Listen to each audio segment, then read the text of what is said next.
Tantus Naravan Dracovin, Lord and Emperor of the Dracovin Empire, and welcome! It is time to continue our expose on the history of Magic the Gathering.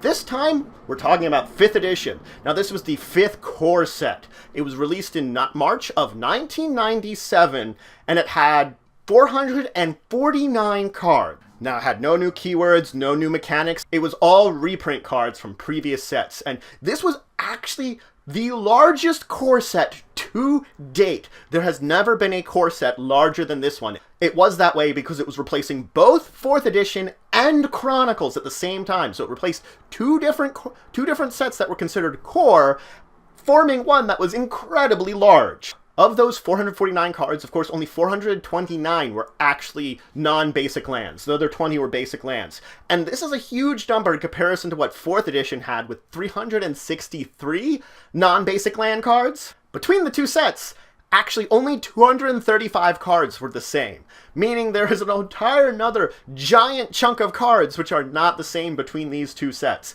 They actually began to rotate things in. It included a whole slew of stuff from Ice Age, so that was the big chunk, but they did include stuff from sets from Homelands and earlier. Now, of course, some powerful cards were removed. There were some ones that were considered powerful, such as Wrath of God, that were not rotated out, and were kind of surprising. On the other hand, there were some powerful cards that had already been printed in some of these expansions that were actually added into this one, which was a little surprising in and of itself, that first off, some powerful cards were not rotated out, and other ones were added in. This was actually the first set also that had no anti-cards in it, so there was no mention of anti, and all anti-cards were removed. Now, that set did have, on the other end from powerful, weak cards. It did remove a good chunk of those cards considered very weak, such as the Laces. The Laces had been considered very weak from Unlimited, and this was the first time they were completely removed. Now, this isn't to say that there weren't weak cards in the set, or cards at least considered weak.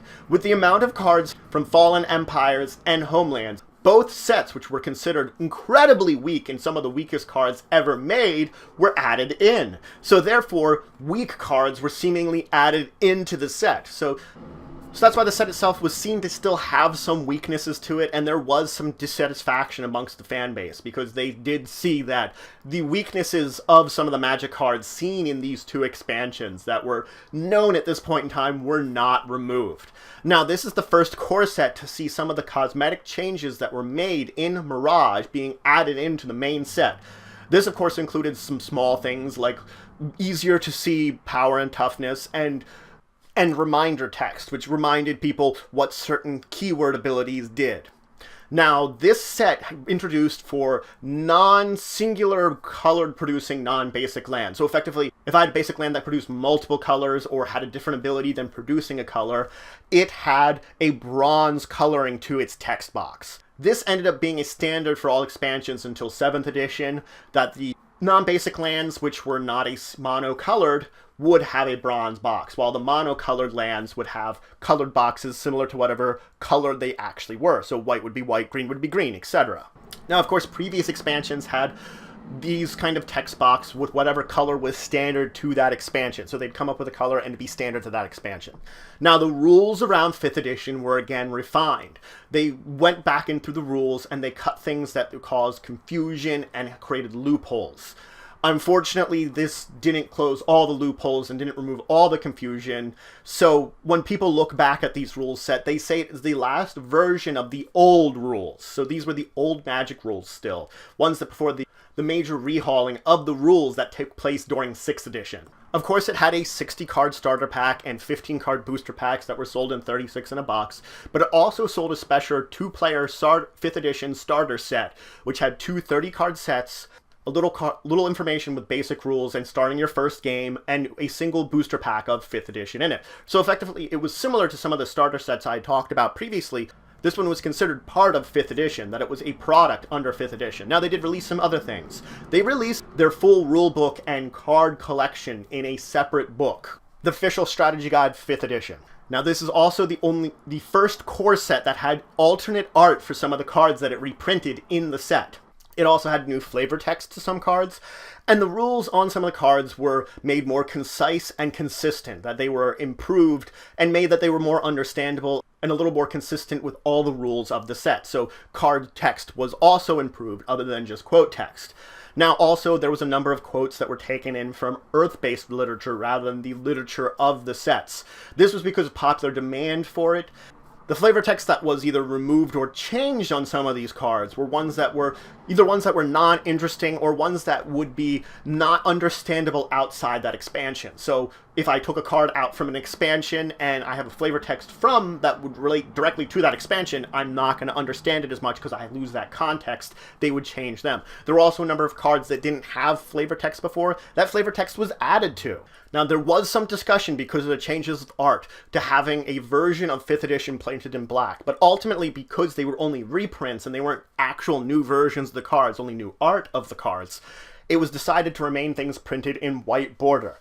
Now, there is no expansion symbol on 5th edition cards in any of the 10 languages it was printed in, except for Chinese. Chinese got the Roman numeral 5 expansion symbol printed on its cards. So it is the only set of 5th edition that had an expansion symbol printed on it.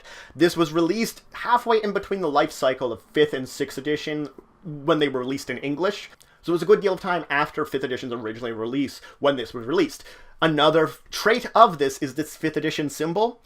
It had color coding based upon the rarity of the card it was. This is something that's commonplace nowadays, but in these original cards, even with the expansion symbols, if they had it, they didn't have this.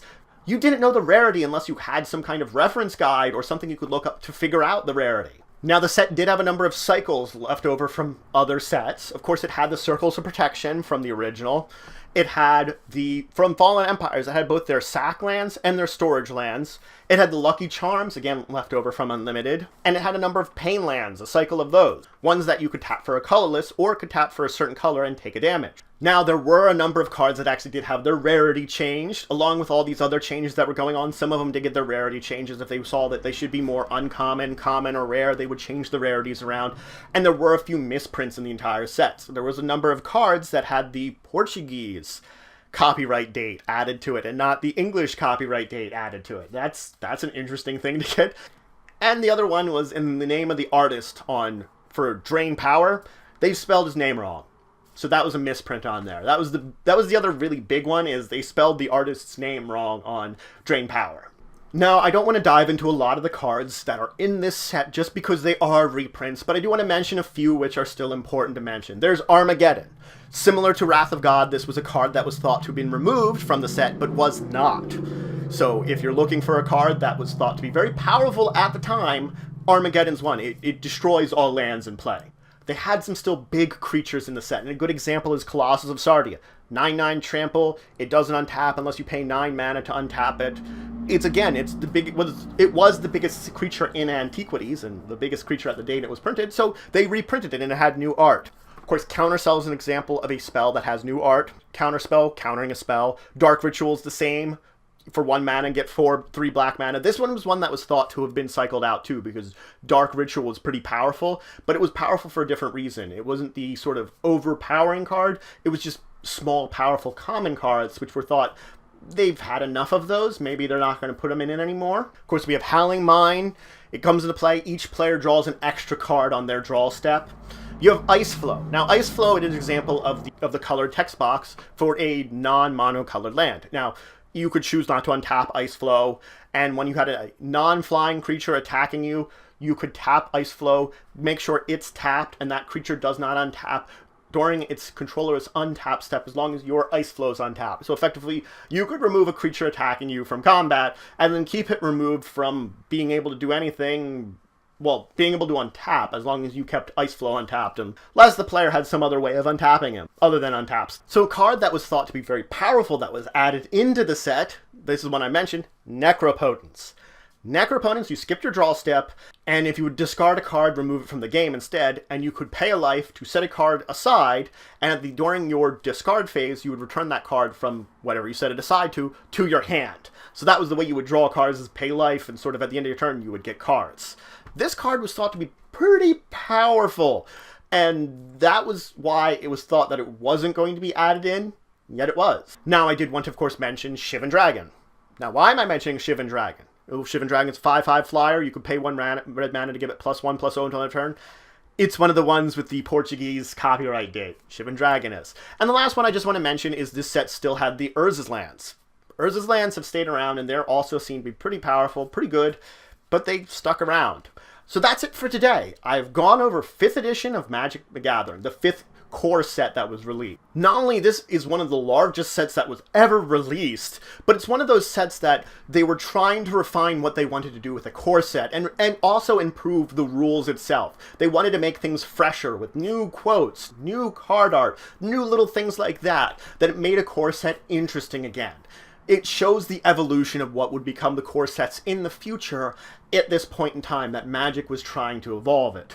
So if you have any questions, comments, anything you want to say, anything you think I left out, please leave in the comments below. Please like, share, and subscribe. It shows your support for the channel, the Empire, and the work I do. And until the next time, I bid you farewell.